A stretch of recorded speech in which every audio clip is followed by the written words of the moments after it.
नमस्कार, सीएनबीसी आवाज़ मोतीलाल ओसवाल स्टूडियो में आप सभी का स्वागत है। 10 के दमदार ट्रेड्स की शुरुआत करते हैं हेडलाइंस के साथ। गैप अप के बाद बाजार में तेजी टिकने में कामयाब, निफ्टी करीब 100 पॉइंट चढ़कर 24,600 के पास। बैंक निफ्टी में भी बढ़त, मिड कैप और स्मॉल कैप शेयर कर रहे हैं आउट परफॉर्म। पेटीएम में आज बढ़िया तेजी, शेयर 5% से ज्यादा उछाल के साथ बना वायदा का टॉप गेनर। आरबीआई से ऑनलाइन पेमेंट एग्रीगेटर के तौर पर मंजूरी और नए मर्चेंट्स की ऑनबोर्डिंग को मंजूरी के चलते स्टॉक में अच्छी तेजी। डिफेंस और मेटल शेयरों में आज जोरदार खरीदारी, 1.5% से ज़्यादा चले दोनों सेक्टर इंडेक्स। डिफेंस शेयरों में 2 से 3% चढ़े सोलार, एचएएल और बीडीएल। वहीं अच्छी मैनेजमेंट कमेंट्री के बाद हिंडाल्को करीब 5% ऊपर। और उम्मीद से बेहतर नतीजों से अपोलो हॉस्पिटल्स में अच्छा उछाल, शेयर 6% से ज्यादा बढ़त के साथ बना वायदा का टॉप गेनर। वहीं नायका भी रिजल्ट से 4% उछला, साथ ही नतीजों के बाद होनासा 12% मजबूत।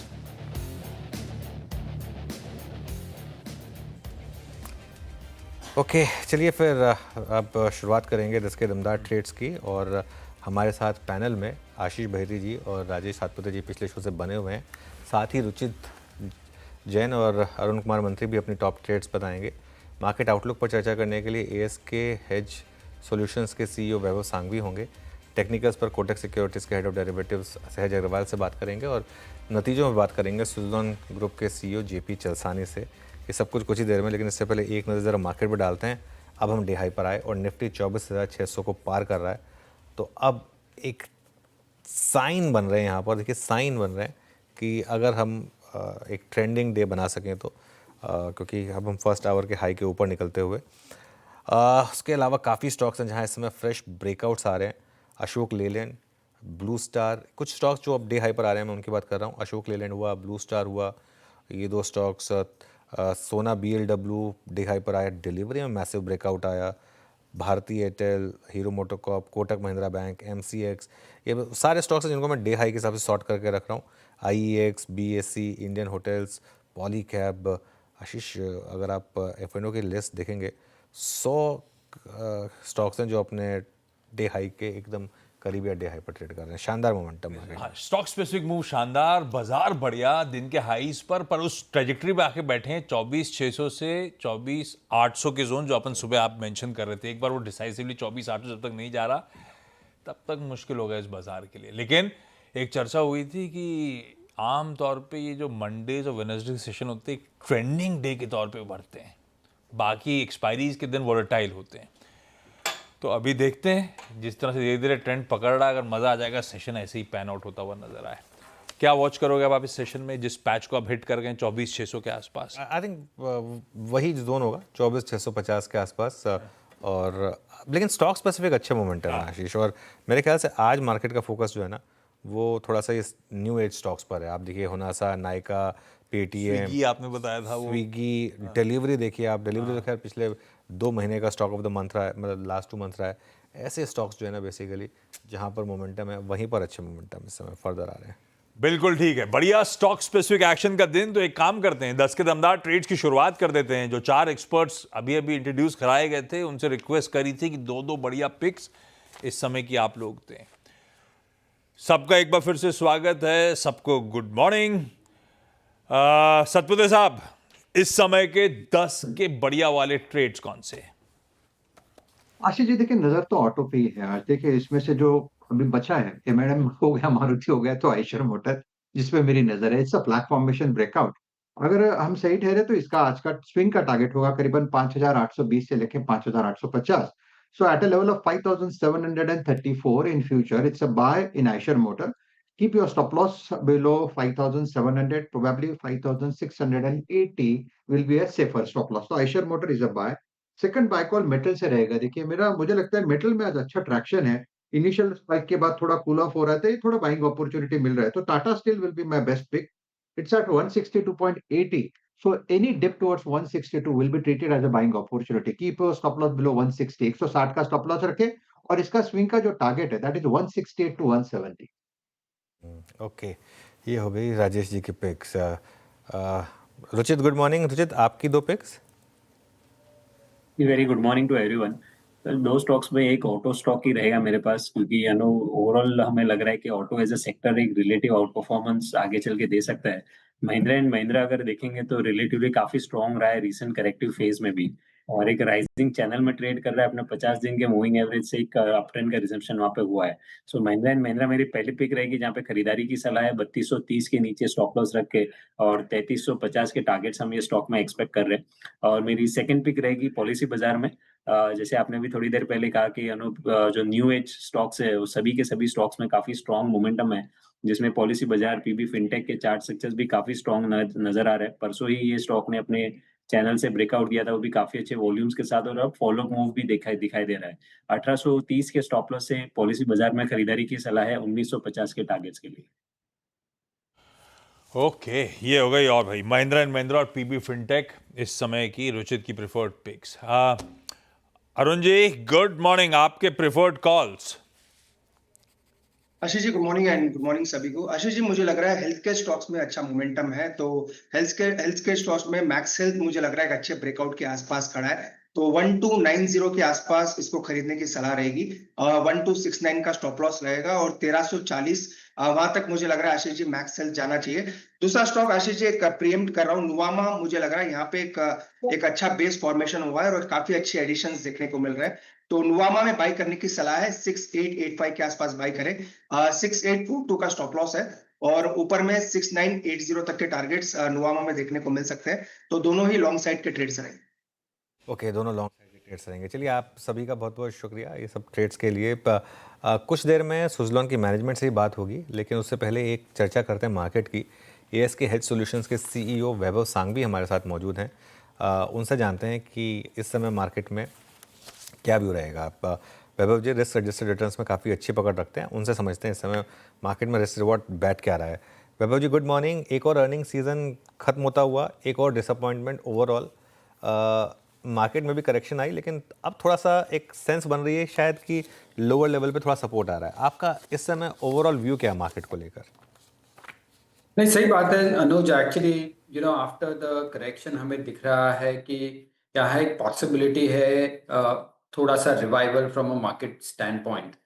ऑफ कोर्स जैसे आपने कहा कि अर्निंग्स ओवरऑल पर्सपेक्टिव से हालांकि आपको डिसअपॉइंटमेंट लग रहा है, लेकिन हमारे हिसाब से हमें लग रहा है कि जिस हिसाब से पेसिमिज्म था from an earning stand point, I think relatively barring one or two sectors, I think broadly earnings in line है। Second, कि from a market performance perspective अगर हम देखें तो इंडिया का performance as compared to the other emerging market kind of countries has been very very low over the last 3 to 6 months। और जो premium valuation के साथ हम ट्रेड कर रहे थे, I think now it is reverting close to the longer term mean as well. So हमें लगता है कि द वैल्यूएशंस और लेवल्स थोड़े अट्रैक्टिव बनते दिख रहे हैं। ऑफ कोर्स एक एफआईआई का सेलिंग एक प्रेशर है currently from a market standpoint, but risk reward ratio is starting to get a little positive. Okay, तो समीकरण बढ़िया हो रहे हैं। रीसेंट करेक्शंस के बाद अब रिस्क रिवॉर्ड बेहतर है, यानी कि ये समय आ गया है बाजार में एक्यूमुलेट करने का। कई लोग, अच्छा वैल्यूएशंस को लेकर अलग अलग मापदंड होते हैं सबके, लेकिन कई लोग कह रहे हैं एवरेजेस के पास वैल्यूएशंस आ रहे हैं, तो शायद वो भी कंफर्ट आ रहा हो। और वैभव सर कह ही रहे हैं, नतीजों में आप बहुत पेसिमिज्म के साथ गए थे, उतने खराब इंडिया इंक का परफॉर्मेंस नहीं रहा। ऐसे में वैभव सर, क्लियर है आपके आंसर से कि आप इस समय एग्रेसिवली निबलिंग तो कर ही रहे हो। जब निबल कर रहे हो तो कौन सी थीम्स हैं जिस पे ज़्यादा कन्विक्शन राइट कर रहा है? और एक सवाल मैं हमेशा सबसे जानना चाहता हूँ, जब ऐसे सोचते हैं ना आगे की थीम्स, तो जहन में आता है एक एआई बड़ी इंटरेस्टिंग, डेटा सेंटर्स बड़ा इंटरेस्टिंग। आप लोग आस्क में इन थीम्स को प्ले करने के लिए कौन सी व्हीकल्स का इस्तेमाल कर रहे हो? I think first of all कि कौन सी थीम्स अभी हम प्ले कर रहे हैं, and then to your second question about AI related stuff. Currently हमारे हिसाब से हमारा फोकस फाइनेंशियल सर्विसेज पे है, हमारा फोकस है इंडस्ट्रियल्स पे, और हमारा फोकस है to some extent from a consumption perspective. Consumption हम काफ़ी टाइम से बोल रहे हैं कि आई थिंक नेक्स्ट 12 से 24 महीने हमें लगता है कि कंजम्पशन थीम अच्छी तरह से उभर के आ सकती है। Second, to your second question on artificial intelligence data centres, not that कि हमारे मार्केट में ज़्यादा अपॉर्चुनिटी है ये स्पेस को प्ले करने के लिए। ऑफ कोर्स उसका नेगेटिव इम्पैक्ट आई थिंक हम देख रहे हैं आईटी कंपनीज में आते हुए, जहां नॉट ओनली रेवेन्यू श्रिंकेजेस है बट बिलिंग भी काइंड ऑफ प्रेशर में आ रहे हैं in terms of the rates.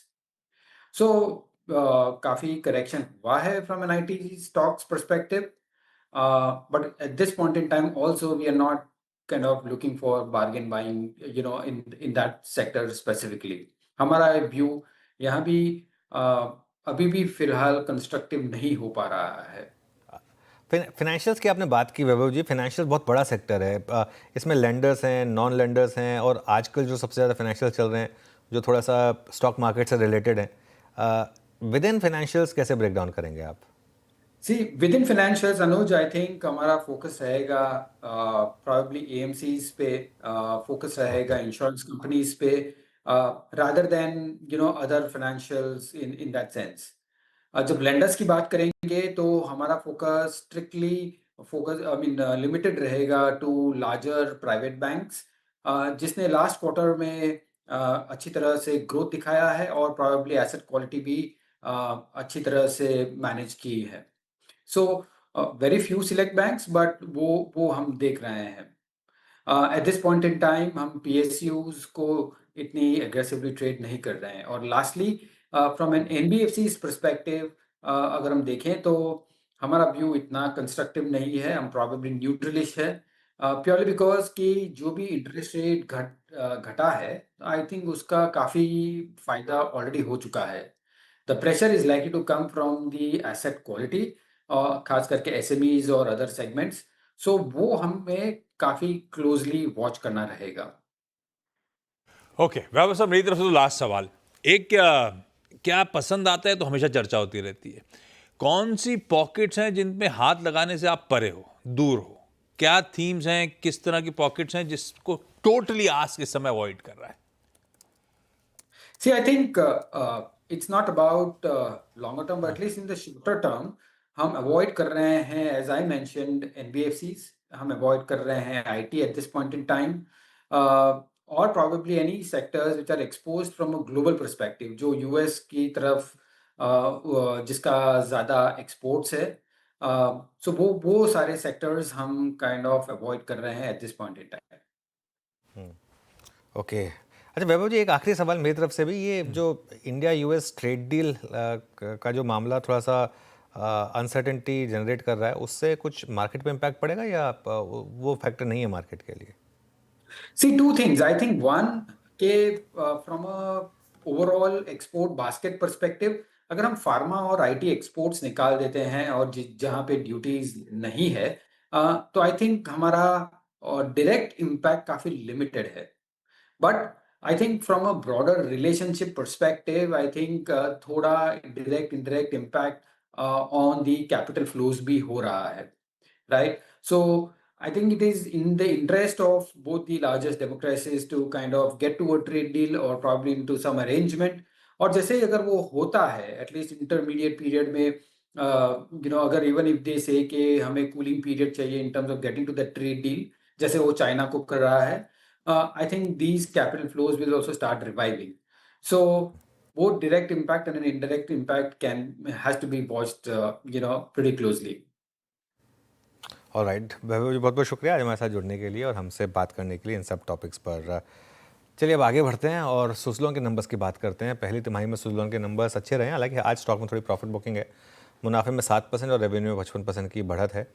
हमारे साथ सुज़लोन ग्रुप के CEO JP चलसानी जी मौजूद हैं। चलसानी जी, गुड मॉर्निंग। पिछली बार आपके साथ साथ CFO साहब भी थे, अब वो नहीं है, आपसे बात हो रही है। तो पहला सवाल तो यही कि क्यों छोड़ दिया उन्होंने, ऐसा क्या हुआ जो इस पूरा टर्न अराउंड में, ऑब्वियसली आपका भी बड़ा हाथ रहा है, उनका भी बड़ा हाथ था, वो छोड़ कर चले गए? Good morning, Anuj. Himanshu has been a great colleague. You know it. He has been integral part of our journey, the growth journey. But then, at leadership level, the transition is very natural. So that keeps happening. So there is nothing special about it. So and company would move forward and he would move forward. ने identify कर रखा है क्या नया CFO मतलब internally होगा या फिर बाहर से कोई आएंगे? No, बाहर से आएंगे. So the search is already on position. So as we mentioned in our release yesterday also, it's in advanced stage. Okay बाहर से आएंगे. अच्छा एक और चीज़ चलसानी जी जो आपको ऑब्वियसली आई एम श्योर आपसे सवाल पहले ही पूछा गया होगा लेकिन मेरा पूछना बनता है क्योंकि पिछले क्वार्टर के नंबर्स अच्छे आए, हमारी बात हुई, कंपनी ने गाइडेंस बढ़ाई, उसके तुरंत बाद ब्लॉक डील हुई, प्रमोटर्स ने स्टॉक बेचा और एक स्ट्रॉन्ग गाइडेंस देने के बाद वो मार्केट को थोड़ा कहीं मन में खट्टापन आया. वो ऐसा क्यों हुआ? मतलब वो टाइमिंग जो थी उसकी वो उस टाइम पर क्यों हुई ब्लॉक डील की? ऐसा कुछ टाइमिंग का इशू नहीं है अनुज. Obviously we all know that promoters never encashed any stake in the entire history of the Suzlon. It was one of those the cash requirement of the promoters. But then I can confidently say that there is absolutely no change in their commitment, and both the brothers are fully involved in the business, and they would be there in the long term. And it's their baby. Suzlon is born out of their vision, and they would always be there. There's no issue. Coincidence था basically timing. One time cash requirement. That's it.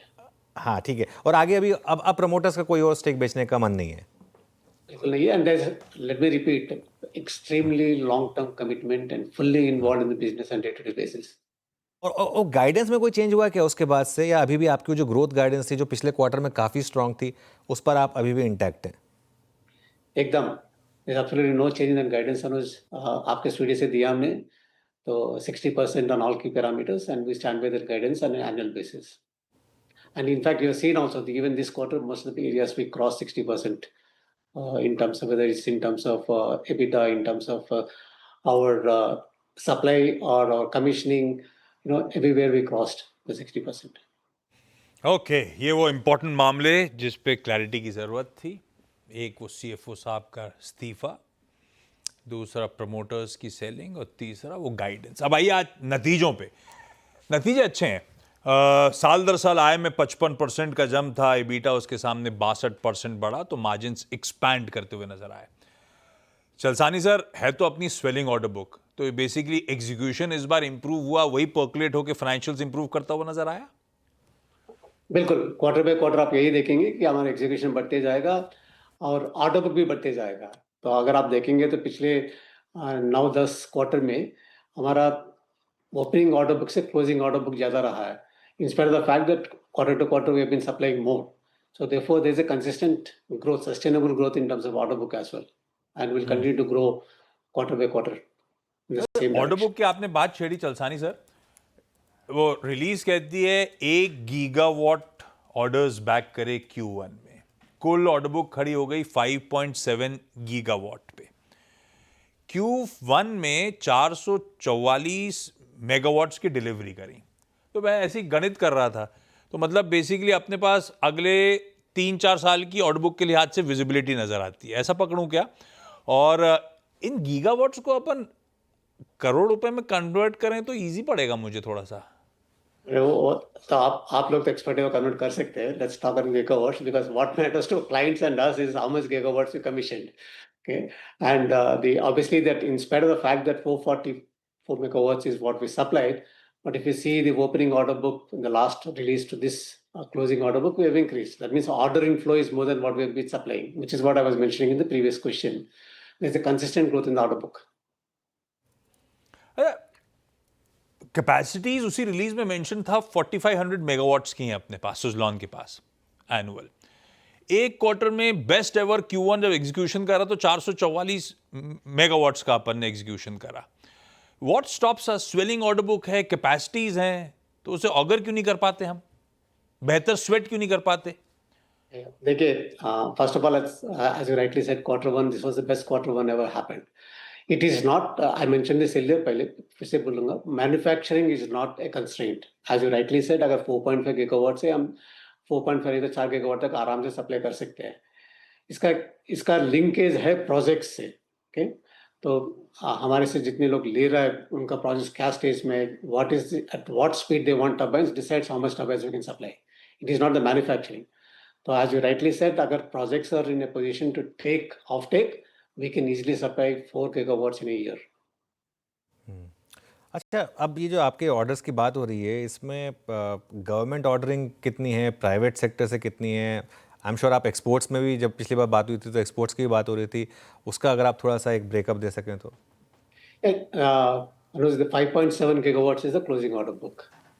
इसमें अगर आप देखेंगे तो 54% is C&I, which we've always been saying that's the highest. Okay, then 21% government का है, public sector undertakings का है, so which makes it 75%. Balance 25% is the bidding route where various agencies bid and then people win and they give us a contract. That's a general split of the 5.7, 54, 21, and 25 between the C&I, public sector, and the bid route. And as far as the exports are concerned, obviously we told you last time, we are evaluating that option. So it takes time for you to study the markets, which markets, what model. Then we are in the right direction for that. अच्छा, तमाम अपने पास tailwinds हैं, power की demand हो, वो renewable with thrust हो, government का push हो, और इवन वो मेक इन इंडिया इनिशिएटिव, सब टेलविंड्स हैं आपके लिए। ये आपका स्पेस किस दर से ग्रो कर रहा है, और उसमें जो मार्केट लीडर सुजलॉन है उसका मार्केट शेयर कैसा पैन आउट हो रहा है? ऑफ लेट इंप्रूव हुआ है या स्टेबल है? देखिए, अभी रिसेंटली एक ब्लूमबर्ग एक रिपोर्ट निकला है। उन्होंने कंपेयर किया ग्लोबली आउटसाइड द चाइना कितना ऑर्डर इनटेक हुआ है first April to June quarter में। उसमें Suzlon is number 3 beyond Vestas and Nordex and Vestas globally. Okay, तो आउटसाइड चाइना जितने भी ऑर्डर्स मिल रहा है, so obviously the order book wise we're growing, and you're seeing quarter on quarter capacity has increased. We moved from 700 megawatts to 1500 megawatts last quarter. This time we gave a guidance of 60%.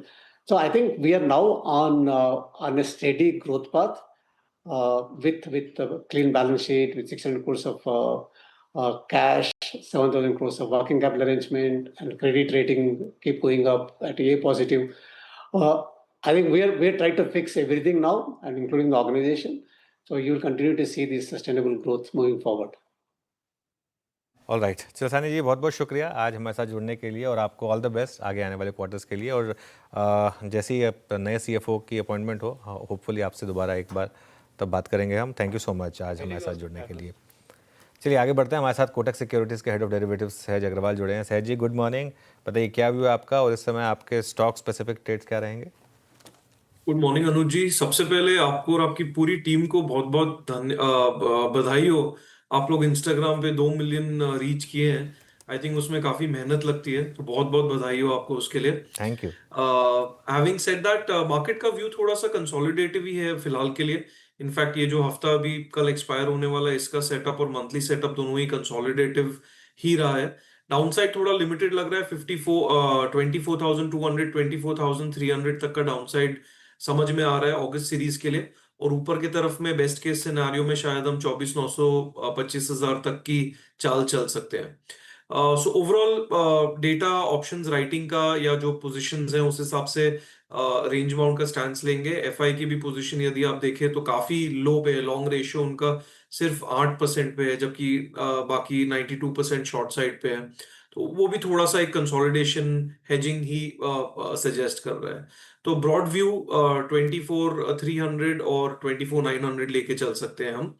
और stock specific की यदि मैं बात करूं तो momentum के अंदर एक परसिस्टेंट स्टॉक अच्छा लग रहा है। इसने डेली बेसिस पर एक ब्रेकआउट दिया है, तो यहाँ पे हमें लग रहा है कि आपका 5070 का स्टॉप लॉस मेंटेन करके आप 5500 तक के टारगेट के लिए ट्रेड कर सकते हैं। इसमें बेसिकली आपका एक रेंज ब्रेकआउट हमें नजर आ रहा है चार्ट्स पे, तो ये एक अपॉर्चुनिटी होगी। दूसरी थोड़ी सी वैल्यू अपॉर्चुनिटी ली है मैंने मार्केट का ओवरऑल सेटअप और टेक्सचर देखते हुए, जहां पे सीमेंट स्पेस में एसीसी ने काफी अंडर परफॉर्म किया as compared to its peers. तो एसीसी पे मैं लॉन्ग बेट लेना चाहूंगा 1700 के स्टॉप लॉस के साथ। यहाँ पे आपका मल्टी वीक बॉटम है 1740, थोड़ा सा मैंने एक स्पेस रखा है नीचे की तरफ वोलेटिलिटी को अवॉइड करने के लिए, और ऊपर की तरफ में 1950 तक जाने की इसकी क्षमता है। तो एसीसी वैल्यू बास्केट में से और परसिस्टेंट मोमेंटम में से ये दो स्टॉक्स फिलहाल के लिए अच्छे लग रहे हैं। ऑल राइट, चलिए सर जी, बहुत बहुत शुक्रिया आज हमारे साथ जुड़ने के लिए और इन सब कॉल्स के लिए और हमें बधाई देने के लिए भी। Thank you so much. वाकई में वैसे 2 मिलियन का जो मार्क है आशीष, वो उस पर काफ़ी बड़ा रहा है और जो हमारे अगले शो की 2 एंकर्स हैं श्रेया और कंचन, इनका भी बहुत बड़ा कंट्रीब्यूशन है इसमें, क्योंकि जब ये यहाँ नहीं रहती तो वहाँ नजर आती है ये और आप बिलीव नहीं करेंगे, मतलब सुबह ये रील के आइडियाज़ वगैरह भेजते हैं, जब तक मैं एक आइडिया हाँ ना कह दूँ तब तक मैसेज आता रहता है। मतलब जब तक एक रील तो दिन की बनानी ही बनानी है, ये दोनों ने ठाना हुआ है। जब तक अप्रूव ना करो तब तक आइडियाज़ पे आइडियाज़ आते रहते हैं बेसिकली। आप दोनों को भी बहुत बहुत बधाई। इंस्टाग्राम हमारी फैमिली जो 2 मिलियन की हुई। चलिए इस शो को यहीं समेट लेते हैं और उसके बाद कंचन और श्रेया आपके लिए लेकर आएंगे ट्रेडर्स हॉटलाइन।